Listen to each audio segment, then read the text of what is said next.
Hey everybody, how's it going? Brendan here with the Home Happy team, joined by Mike as usual, as well as Vishal. Mike and Vishal have just met this afternoon, actually. So we're going to learn a little bit about what Vishal does. So, Mike, I'm going to let you ask away. Yeah, we want to know, what is it you do? Tell us.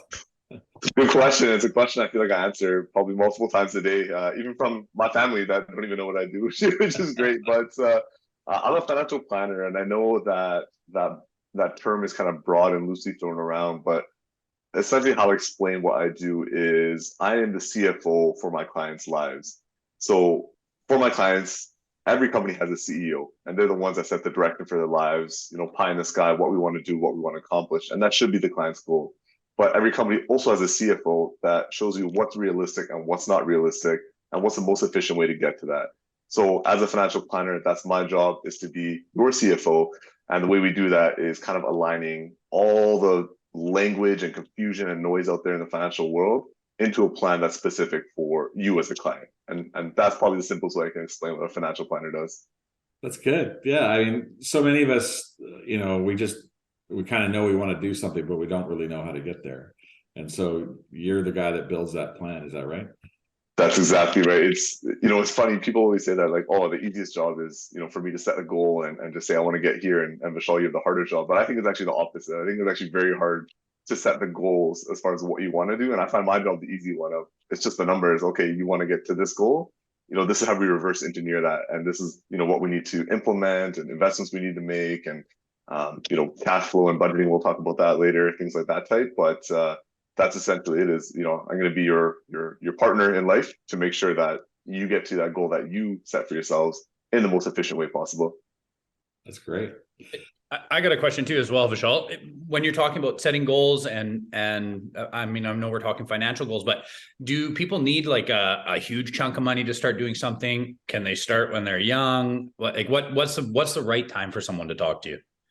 The right time for talking to any kind of financial planner or any professional in general is once you have that idea in your head. I think far too often people will have an idea, and I'll just speak about myself. When I was younger, I always kind of had an idea that I wanted to get a home. I was like, I should have a home. And it's just something I hear about all the time. But I was like, once I make a certain amount of money, then I'll be ready to start that conversation. But what happens is once you make that certain amount of money, we all have lifestyle inflation. So I thought, I'm living off, I'm making minimum wage at that time when I had that goal. I'm like, I'm gonna be living off McDonald's forever, but that's not necessarily the case. So once I got to that point where I was making X amount of money, my cost of living went up, and then I was already behind the eight ball. Whereas in hindsight, if as soon as I had that idea, I talked to like a mortgage broker, a realtor, a financial planner, someone that already just kind of knew to put me on the right path, I would have been so much further ahead right in the beginning, because the time value of money and the compounding effect of money is the most advantageous thing for you. And that either works for you or against you. So if you start early when you're like, first of all, whether you're 13, 16, 17, if you just start pursuing financial education and putting these things in place, you'll be so much further ahead. Once you make that decision of this is what I want to do, you already have a lump sum of money to get you there, as opposed to doing the opposite. I love that. I mean, I think a lot of people have a preconception that they have to have a lump of money before they even talk to you. Maybe talk about how you can help with the budgeting and even like automatic transfers and things like that. Yeah, like that's exactly it. Technology is probably the most important thing. It's I don't know. I don't mean to come across wrong, but I'm the same way. When it comes to my diet, I'm like, one day I'm gonna eat healthier. If I could eat healthier, I would have been already eating healthier. It's not something as simple as I'm just gonna make a decision and change. So I think the best advice I can give to anyone out there listening is the best budget that you can have is the one that you'll stick to. And it's the same thing as a diet. Like, you're not going to go a restrictive diet and taste. If it's Monday today, on Tuesday I'm going to be like, yeah, I'm going to do a full keto diet, and that's just going to be it. It's not realistic, and I'll probably do it for 6 hours, and then I'll binge it afterwards, and I'll be regretting what I just did. So Yeah. what we want to do is find a budget that works for you. And what I recommend is, for anyone out there, this works for everybody, is go through your bank statements for the last month, 2 months, 3 months. 3 months is ideal, and categorize everything you spent your money on. So if there's, accommodation, transportation, eating out, coffees, I love coffee, spending money on your dog, significant other, so on and so forth, just categorize everything. And then what you should do is go through and list from, let's say there's 10 categories, from number 1 to number 10, what's the most important thing for you? So if I care the most about vacation, that should be number 1. If I care the most about, where I live, that could be number 2, and transportation, so on and so forth. And then actually look and rank what was your most expensive. So did I spend the most on eating out, but it's actually number 5 on my priority list? That doesn't really make much sense. I'm misaligned at that point.